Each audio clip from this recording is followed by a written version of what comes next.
Professionnel du BTP, vous allez porter un masque? Comment bien l'utiliser pour vous protéger? Comment porter efficacement son masque de protection respiratoire? Une question posée par plusieurs aujourd'hui. Bien évidemment, il ne suffit pas d'avoir un masque entre les mains, il faut aussi savoir le porter efficacement pour garantir la protection recherchée. 4 étapes en tout. Mettre mon masque, l'ajuster, vérifier son étanchéité et le retirer. Avant tout, il est important de se raser la barbe pour garantir l'étanchéité entre le masque et la peau et de se laver les mains avant de toucher le masque pour ne pas le contaminer. Un masque qui se trouve dans un emballage individuel sur lequel il y a un rappel avec un visuel des étapes à suivre pour le porter.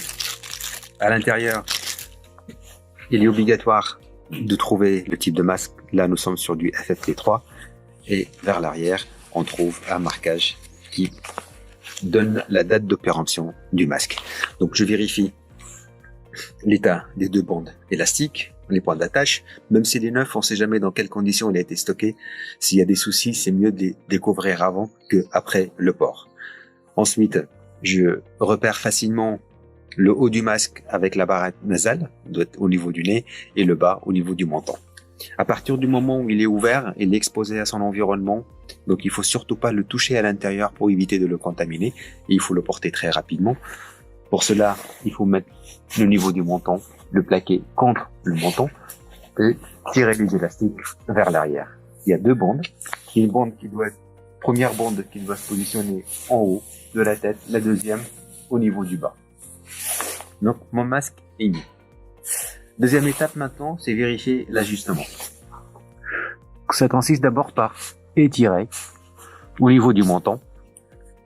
Je prends 2 doigts, les mêmes doigts des 2 mains pour garantir la même pression et je plaque la petite bande en aluminium sur le nez pour garantir l'étanchéité et ça épouse la forme du nez pour que ce soit étanche tout le long du visage. Et pour cette raison, il est recommandé de se raser pour éviter d'avoir des poils entre le masque et la peau. J'ai mis mon masque, je l'ai ajusté, reste à vérifier l'étanchéité. Je mets mes 2 mains devant le masque, j'inspire profondément. S'il se plaque contre mon visage, cela veut dire qu'il n'y a pas de fuite et il est efficace. Si je sens qu'il ne se plaque pas ou il y a une aisance respiratoire, là on vérifie, il y a peut-être un ajustement à faire pour éviter les fuites.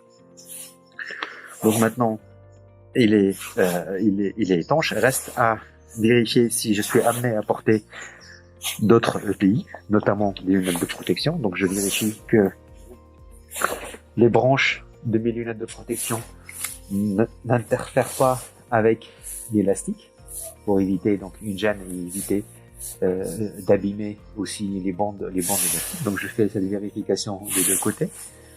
Si je suis amené à porter une protection auditive, je vérifie que mon casque ne gêne pas les bandes élastiques des 2 côtés.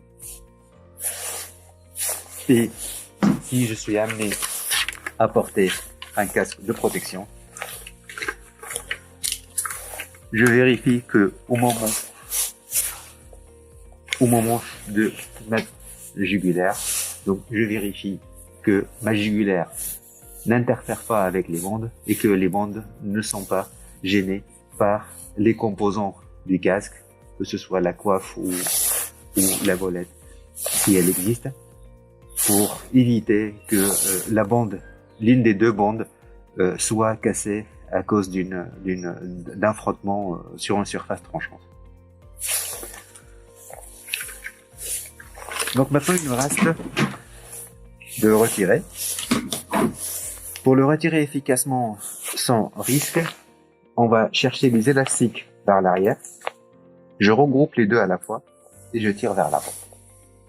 Et maintenant, je peux jeter mon masque. Donc, dernière étape, se laver les mains, soit avec de l'eau et du savon, soit avec du gel hydroalcoolique. Prenez soin de vous et à bientôt. Des questions? Nous sommes là pour vous répondre.